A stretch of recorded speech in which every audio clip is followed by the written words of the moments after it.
Hello and welcome to Film 2021, The Art of Adaptation. Today we are going to talk about fairy tale adaptation in film.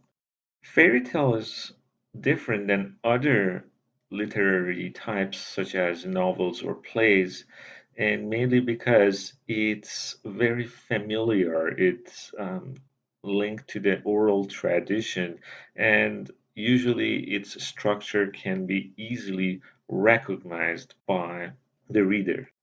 For such reason, cinematic adaptation of a fairy tale, either in as an animation or just film, is very different. These fairy tales are usually written for kids, and you can see how certain myths regarding, for example, proper way of femininity usually reproduced by these stories.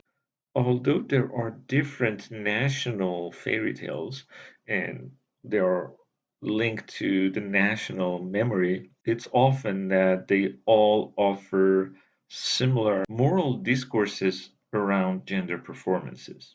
So you can see that through reshaping ancient folkloric narrative, contemporary media controls the social construction of femininity.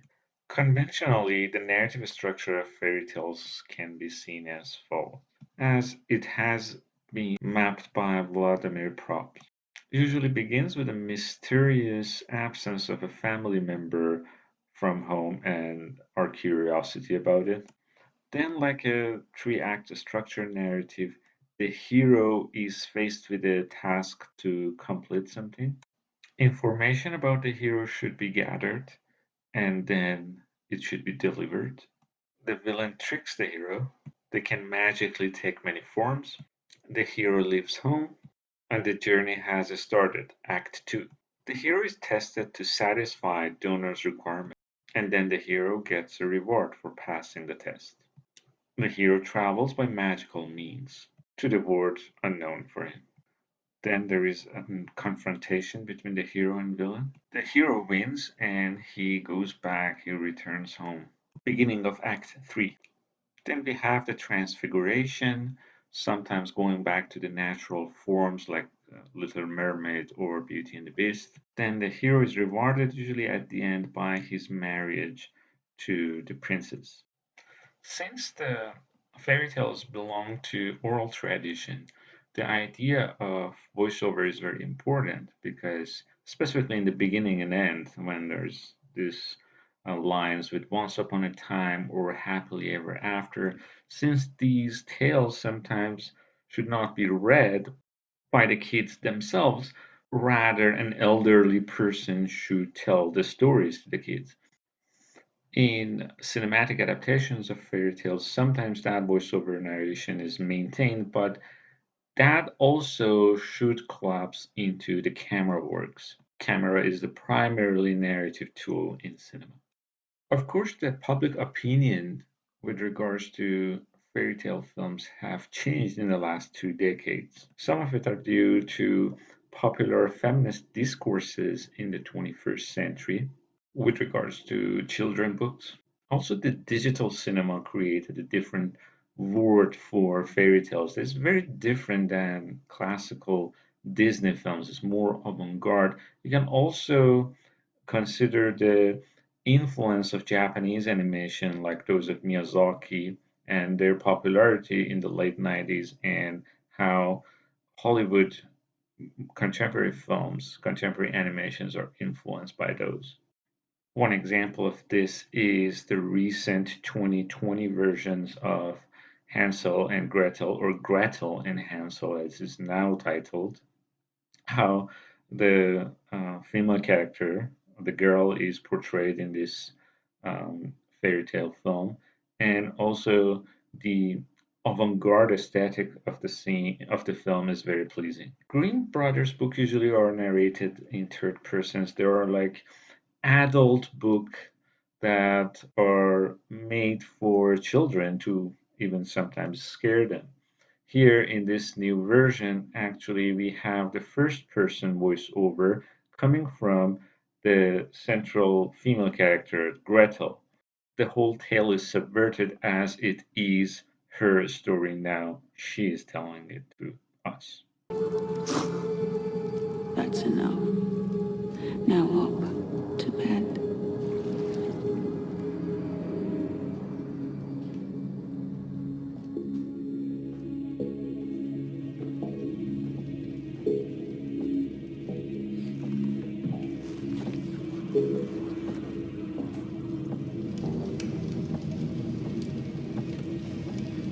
There's a good boy.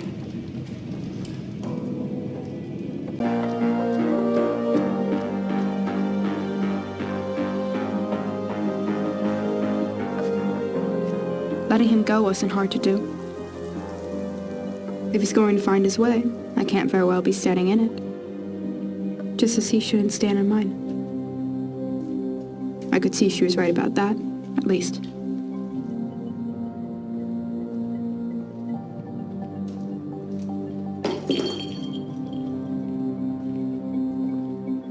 Let him find his own story.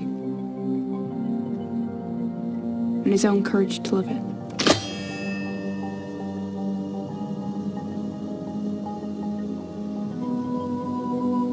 Just as I now go on to live mine.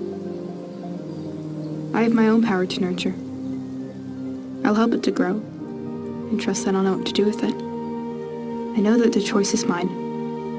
I could feed it darkness, or give it plenty of light.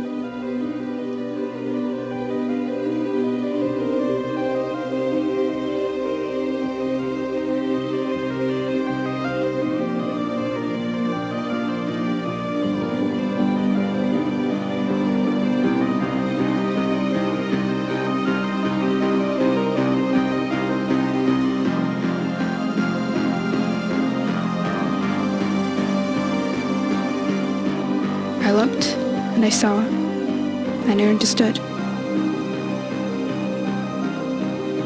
The captor now gone and her fires all put out. They were free to go. And be at peace.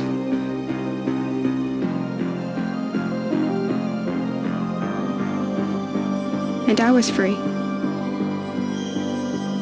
To go and never look back. Or stay to build something new on top of everything that had been destroyed. I knew my path would reveal itself, and that all was required from me was to be brave, and to trust myself.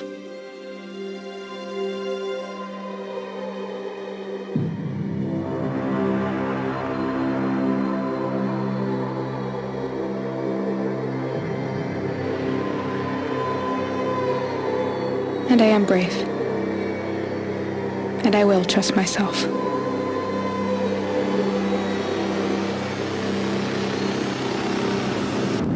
The conventional narrative structure of these films can also be applied to non-adapted fairy tales, since the stories are very familiar for the audience.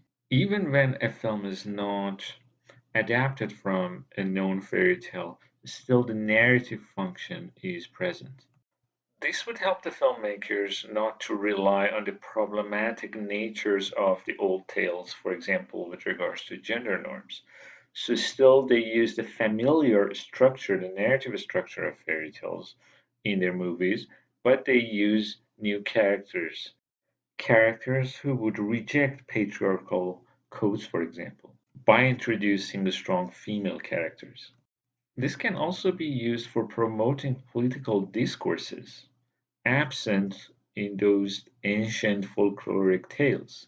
For example, a movie like Pan's Labyrinth developed a fairy tale story within its political scope. The scene with all the shoes, for example, in the next clip that you are going to watch, is reminiscence of Holocaust photo images.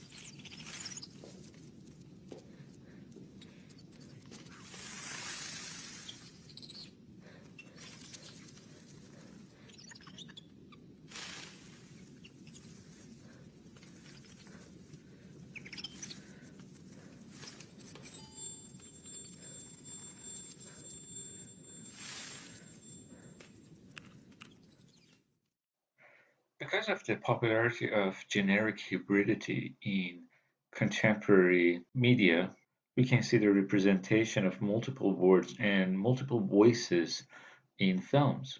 So in Pan's Labyrinth, there is this realistic world and the world of fantasy. But what is interesting is that actually the dark, nightmarish world of the fantasy parts is not actually separated from the nightmarish scenes of reality related to the political oppression. So, in short, fairy tale films are different than simply fairy tales that were supposed to repeat the same story in oral tradition for children over and over again. Fairy tale film as a genre uses that structure, follows the syntactical elements of fairy tales to create a dialogue with contemporary political discourses, such as feminism or other political discourses, like in the case of Pan's Labyrinth, the social oppression. Fairy tales in contemporary cinema transcended the hegemony of Disney animations.